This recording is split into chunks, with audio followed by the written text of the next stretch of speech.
అందరూ ఎలా ఉన్నారు? ఈరోజైతే మనకెంతో ఇష్టమైన గోంగూర పచ్చడి ఎలా తయారు చేయాలో మీ అందరికీ చేసి చూపిస్తాను. ఇంకా ఆలస్యం ఎందుకు, వచ్చేయండి తయారు చేసేద్దాం. ముందుగా మనం గోంగూర పచ్చడికి గోంగూర పుల్లగా ఉండే ఆకు తీసుకోండి. పుల్లగా ఉంటేనే మనకి పచ్చడి అనేది టేస్ట్గా ఉంటుంది. గోంగూరలో 2 రకాలు ఉంటాయి. ఒకటి తెల్లగా ఉంటుంది ఆకు, ఆ ఆకు అయితే పుల్లగా ఉండదు.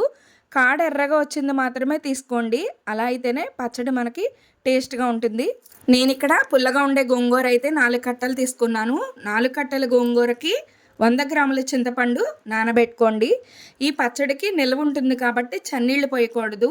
నీళ్లు మరిగించాక మాత్రమే వేడి నీళ్లతో మనం చింతపండుని నానబెట్టుకోవాలి. మనం చింతపండు నానబెట్టుకునేప్పుడు చింతగింజలు ఉండకుండా, చింతపండుకి పీచు కూడా ఉండకుండా లేకుండా శుభ్రం చేసుకుని మాత్రమే నానబెట్టుకోండి. ఇలా నానబెట్టుకున్న చింతపండుని ఒక 15 నిమిషాలు పక్కన పెట్టి మూత పెట్టుకుంచుకోండి. ఇలా అయితేనే మనకి చింతపండు గుజ్జు తయారవుతుంది. ముందుగా మనం గోంగూర ఆకుని నీళ్లతో శుభ్రం చేసుకుని ఆ తర్వాత ఒక క్లాత్ మీద ఫ్యాన్ గాలికి మాత్రమే ఆరబెట్టండి, ఎండలో పెట్టద్దు. ఎండలో పెడితే మాత్రం ఆకు ఎండిపోతుంది, పచ్చడి కూడా అంత రుచిగా ఉండదు. మనం నీడలో ఆరబెట్టడం వల్ల కేవలం తడిపోతే చాలు, అప్పుడు మనకి పచ్చడి కూడా చాలా టేస్ట్గా ఉంటుంది. నేను తీసుకున్న 4 కట్టల గోంగూర ఆకుకి ఇలా కొలుచుకున్నాను గిన్నెతో. ఇలా ఈ గిన్నెతో 8 గిన్నెలు అయ్యాయి. ఈ గిన్నెల ప్రకారం మనం పచ్చడి తయారు చేద్దాం, కొలతలతో సైతం. వచ్చేయండి.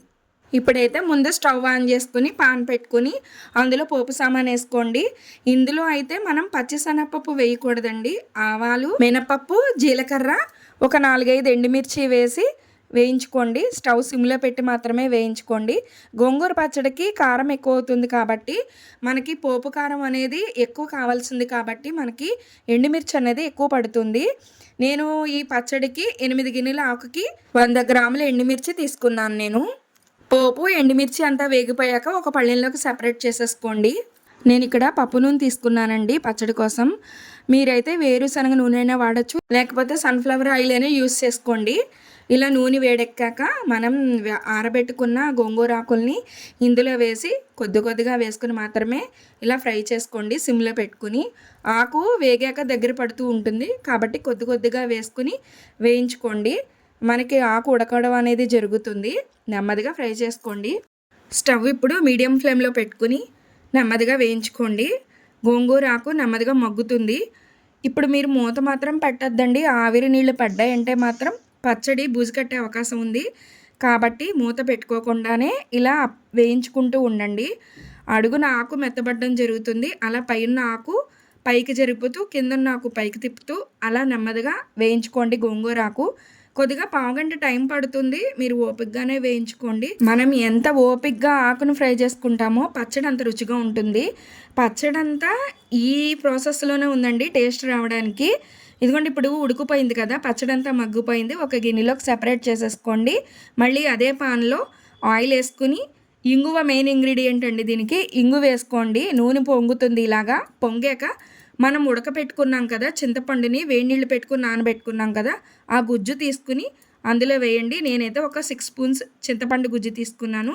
దాని తర్వాత ఒక కప్పు రాళ్ళుప్పు తీసుకున్నాను, లేదంటే మీరు మెత్తటుప్పు తీసుకోండి. దీని తర్వాత 1 టేబుల్ స్పూన్ పసుపు వేసుకోండి. మనకి గుజ్జు అనేది దగ్గర పడడం జరుగుతుంది. దాన్ని మళ్ళీ మీరు సపరేట్ చేసేసుకోండి గుజ్జుని. మనం తయారు చేసుకున్న పచ్చట్లో పోపు పెట్టుకోవడానికి అదే పాన్లో ఆయిల్ వేసుకోండి. ఒక 3 or 4 టేబుల్ స్పూన్స్ ఆయిల్ వేసుకుని ఆవాలు, జీలకర్ర, మినపప్పు, ఒక 5-6 ఎండుమిర్చి వేసుకుని వేయించుకోండి. పోపు అంతా వేగాక ఒక పళ్ళెంలోకి సపరేట్ చేసేసుకోండి. గోంగూర పచ్చడి రుచిగా ఉండాలంటే 2 వేయాలండి. అందులో ఏంటంటే ఆవాలు, మెంతులు, వేయించుకున్న పొడి, ఇందాక మనం పోపు వేయించుకున్నాం కదా ఆ పోపు కారం పొడి. గోంగూర పచ్చడిలో కలపడానికి నేను 3 మ్యాంగోస్ మిర్చి పౌడర్ తీసుకున్నానండి, ఊరగాయ కారం. ఇప్పుడు చింతపండు గుజ్జులో మనం ఉడకబెట్టుకున్నాం కదా ఇందాక, గోంగూర ఆకు ముద్దను కూడా వేసి అటు ఇటు కదుపుకోండి బాగా. చింతపండు గుజ్జు ఆకు ముద్ద 2 బాగా కలవాలి. గుర్తుపెట్టుకోండి, చింతపండు గుజ్జు వేడి తగ్గాక మాత్రమే ఆకు ముద్దను కలపాలి. చింతపండు గుజ్జు వేడిగా ఉండకూడదండి, పచ్చడి చేదొచ్చే అవకాశం ఉంటుంది. 1 కప్పు కారం, మళ్ళీ ఒక 3 టేబుల్ స్పూన్స్ ఆవపిండి, మెంతిపిండి కలుపున్నది, ఇంకొక కప్పు పోపు కారం, ఇవన్నీ కలిపితే గోంగూర పచ్చడి రెడీ అయిపోతుందండి.